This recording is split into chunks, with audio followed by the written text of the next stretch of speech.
Terror? What do you know of terror?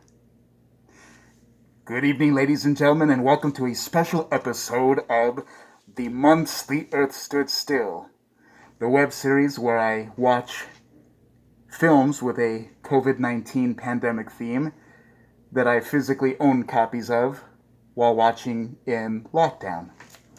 Now, for the most part, in general, I am usually devoid of any overt political references besides the pandemic itself and how society reacts to it. However, tonight's film, I really could not escape it, since there's a lot of themes in tonight's film that are very relevant to what is going on. And tonight's film came as a recommendation to me by a friend, and she gave me a physical copy to watch while in lockdown. And do not worry, I did sanitize it. Now, because of the timely relevancy of tonight's episode, to make it more relatable to the audience, I'm going to reenact the plot of this film using stick puppets, if you will. I do want to warn you that there are some spoilers ahead for tonight's feature. I will be diving into Edgar Allan Poe's The Masque of the Red Death, starring Vincent Price. Now, this film is directed by Roger Corman, and I will go into a little bit about the production of the movie itself after I explain the plot. Now, our story begins in Italy, in medieval Italy, that is. No specific era is, no year is specified in the film, but it's clearly a medieval era. We are introduced to the arrogant Prince Prospero, played by Vincent Price, who in medieval Italy has a castle nearby, a village that he holds dominion over. Now, this particular village is... Oh, my goodness, I'm dropping my props all over the place. Now, this particular village is full of, poor peasants that he kind of lords over. And this village is plagued by a deadly disease called the Red Death. Now, Prince Prospero and his ally, Alfredo, are passing through this village, decide to burn it down, and there is a young peasant girl within the village who begs Prospero to spare the lives of some of the people in the village, including that of her fiancé. So, Prince Prospero abducts the young village girl named Francesca to live with him in his castle, much to the dismay of Prince Prospero's jealous mistress, Juliana. Juliana, who constantly has a watchful eye over Francesca. Now, the castle itself is constantly filled with parties and lots of festivities full of debauchery that Prince Prospero and his friends engage in. Prince Prospero only invites people of nobility to attend his parties of debauchery. Now, in one particular party, Alfredo is amazed at seeing these two dwarfs performing a dancing act. One of them is named Hoptoad, and the other one is a girl named Esmeralda. Now, even though they are dwarfs, they clearly resemble, young people. young children, especially the girl Esmeralda, who Alfredo takes a liking to because of her innocence. Yada, yada, yada. Attempts are made by the villagers to seek sanctuary within the castle of Prince Prospero because the plague itself is becoming more and more deadly. The villagers eventually become refugees, constantly knocking on the walls of Prince Prospero's castle to be granted sanctuary. Now, Hop Toad has become allies with Alfredo, and at one point convinces Alfredo to dress up as a gorilla at a masked ball. And unfortunately, Hop Toad has some plans up his sleeve. He eventually kills Alfredo by hanging him on a chandelier. Without giving too much away,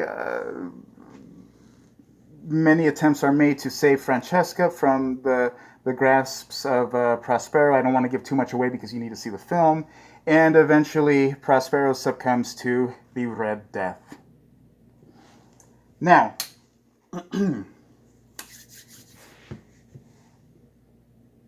all relevancy aside, I do recommend watching this film during lockdown. As a film on its own, it's very unique. It's very vibrant. It's one of several adaptations of Edgar Allan Poe's stories that were made in the 60s, directed by Roger Corman. Now, for those of you who do not know who Roger Corman is, I highly recommend that you look up his filmography. Now, on the surface, Roger Corman was a producer, director, you name it, of many B-movie, horror, science fiction, and action films of the 50s, 60s, and 70s. On the surface, he's a very prolific filmmaker when it comes to exploitation films. But what a lot of people do not know is that he also started the careers of many people who have now become huge, legendary names within the movie industry. I mean, this guy, Jack Nicholson, for instance, his first acting film role was with Roger Corman. Roger Corman started the careers of people like Francis Ford Coppola, Joe Dante, Ron Howard, Jonathan Demme, and that's just naming a few. Sylvester Stallone, the list goes on. And what's kind of interesting too is that down the road, some of these directors, especially Ron Howard and Jonathan Demme, would use Roger Corman in cameo acting roles, which was kind of nice. Now, as far as the film itself, like I said, it's very vibrant, very colorful. They took advantage of existing sets and props and costumes that another film had. Due to budgetary concerns. And, like I said, Roger Corman did a series of Edgar Allan Poe stories that were, made in the 60s that were on par with some of the films that Hammer Studios was producing in England. And Hammer Studios was famous for resurrecting such classic literary horror characters like Dracula and Frankenstein in the 50s and 60s. And Roger Corman's Edgar Allan Poe adaptations were pretty on par with some of those films. Just right down to the art direction. And coincidentally, especially in this particular film, The Masque of the Red Death, you will see some familiar faces from other, British actors that you've seen in other horror films. For instance, the role of Francesca is played by Paul McCartney's girlfriend, Jane Asher. The role of the jealous Juliana is played by Hazel Court, who appeared in Hammer Studios' The Curse of Frankenstein, starring Peter Cushing and Christopher Lee. The role of... Where is he at? The role of Alfredo is played by Patrick Macnee, who many of you may remember as the tormented writer in Stanley Kubrick's A Clockwork Orange. Now, another thing to mention is that this particular adaptation of The Masque of the Red Death, which was based on Edgar Allan Poe's 1842 story, also takes elements from another story of his called The Hop Frog, and one of the names of the dwarfs in this movie is called Hop Toad. Now, this particular adaptation was, the screenplay for this adaptation was written by Charles Beaumont, who had written a lot of classic Twilight Zone episodes.